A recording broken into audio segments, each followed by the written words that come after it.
फिलहाल कर्क, सिंह और कन्या राशि का हाल कैसे रहने वाला है यह मैं आपको बताता हूं। कर्क राशि, थोड़ा संभल के चलने की ज़रूरत है। ख़ासतौर से सामाजिक जीवन में थोड़ा सा अलर्ट रह के चलने की ज़रूरत है। कोई आपके विरुद्ध षड्यंत्र करके आपको परेशान कर सकता है, लेकिन फिर भी आप आगे बढ़ेंगे। भाग्य पक्ष चूँकि मजबूत है, आपका बृहस्पति आपके साथ है, इसलिए आपको चिंता करने की ज़रूरत नहीं है। घर गृहस्थी पर लेकिन थोड़ा ध्यान अवश्य दें। सावधानी क्या बरतनी है, अपने स्वास्थ्य के प्रति बहुत सावधान रहने की आवश्यकता है। और दूसरी महत्वपूर्ण बात, अपनी भाषा पर बहुत नियंत्रण रखिएगा। किसी चीज़ से व्यथित हुए बिना अपना काम करते रहिए, दिन आपको उन्नति अवश्य देगा। उपाय क्या करना है, नमः शिवाय का जप करें और अपने काम पर जुटें। सिंह राशि, ये दिन आपके शत्रुओं के लिए बिल्कुल भी अच्छा नहीं है, लेकिन आपके लिए तो अच्छा हुआ ना। तो इस दिन खूब तरक्की कीजिएगा, इस दिन आगे बढ़ने की खूब कोशिश कीजिएगा, खूब मेहनत कीजिएगा।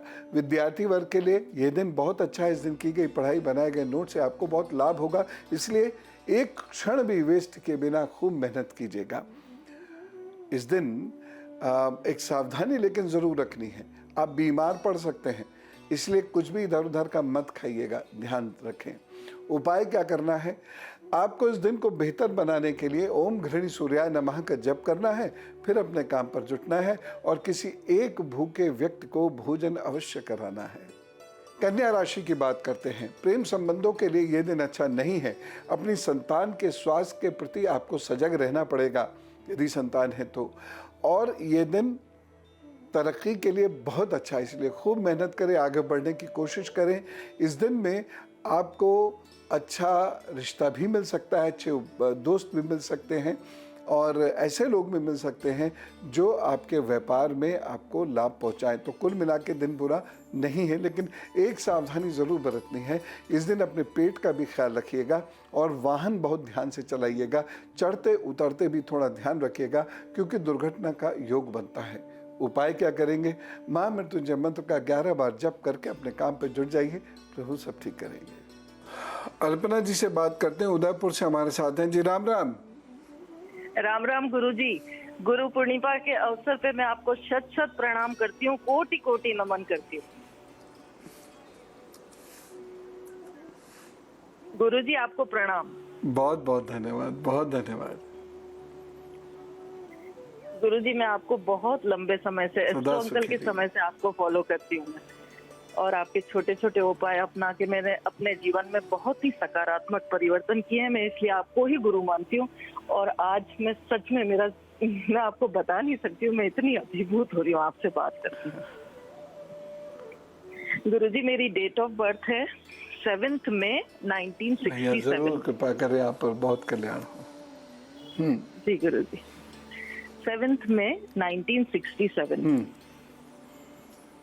टाइम है रात को 12:30 बजे। 6 और 7 मई की नाइट है, तो 00:30 आवर्स। और प्लेस ऑफ बर्थ है Udaipur. Birth place Udaipur Rajasthan, Udaipur city. गुरुजी मैं तो एक अपने इष्ट देव जानना चाहती हूँ, और ये जानना चाहती हूँ कि मेरे करियर में मुझे नेम फेम कब मिलेगा। मैं बेहतर करियर के लिए कुछ उपाय अगर कर सकूँ तो वो बताइए। मैं चाहती हूँ कि मैं 10-15 साल तक एक्टिव बनी रहूँ, कुछ ना कुछ करती रहूँ।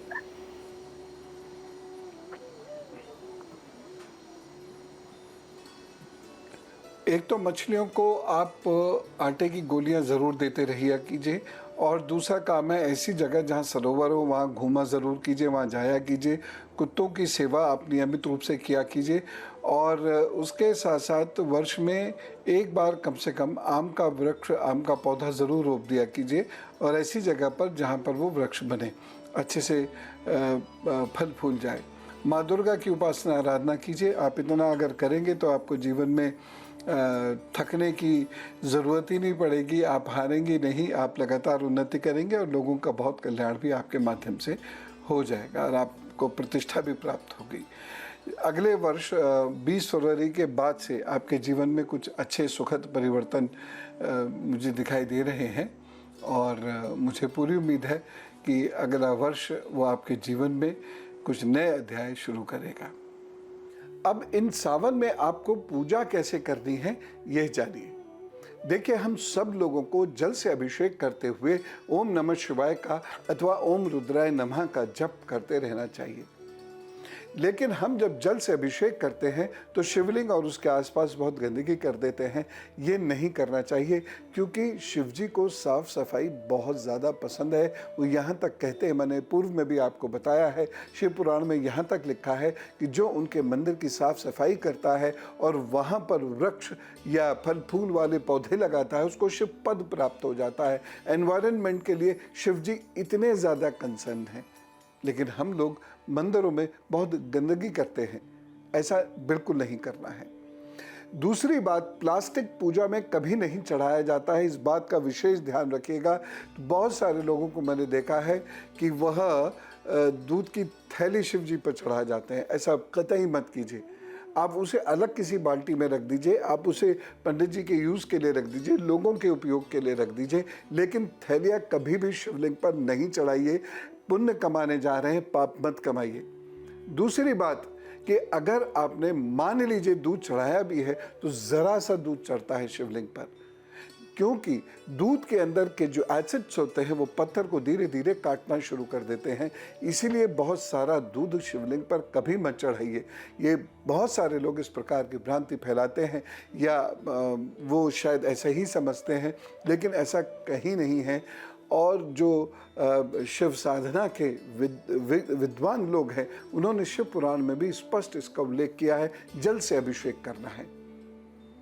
बहुत सारे लोगों को मैंने स्वयं देखा और टोका है कि वह शिवलिंग पर ढेर सारा दूध चढ़ा देंगे और जो पॉलिथीन बचती है दूध की, उसे वहीं पर डाल देंगे। बताइए कि हम प्रभु की पूजा कर रहे हैं या उनकी बेइज्जती कर रहे हैं? तो ये बिल्कुल नहीं होना चाहिए। जल चढ़ाने का नियम क्या है? मंत्र मैंने आपको बताया। तांबे के बर्तन से, शुद्ध तांबे के बर्तन से। शुद्ध तांबे के बर्तन का मतलब वो अच्छे से साफ किया हुआ हो और झूठा ना हो, तो नया भी आप ले सकते हैं। शुद्ध तांबे के बर्तन से, और जलहरी मिल जाए तो बहुत अच्छा है। वहाँ आप जल चढ़ाइए, शिवलिंग पर जल चढ़ाइए और जल्दी से जल चढ़ाइए, आगे बढ़िए, क्योंकि और लोगों के लिए भी आपको समय देना है, क्योंकि इससे भी समाज का कार्य होता है। ठीक है। दूसरी चीज है पंचामृत।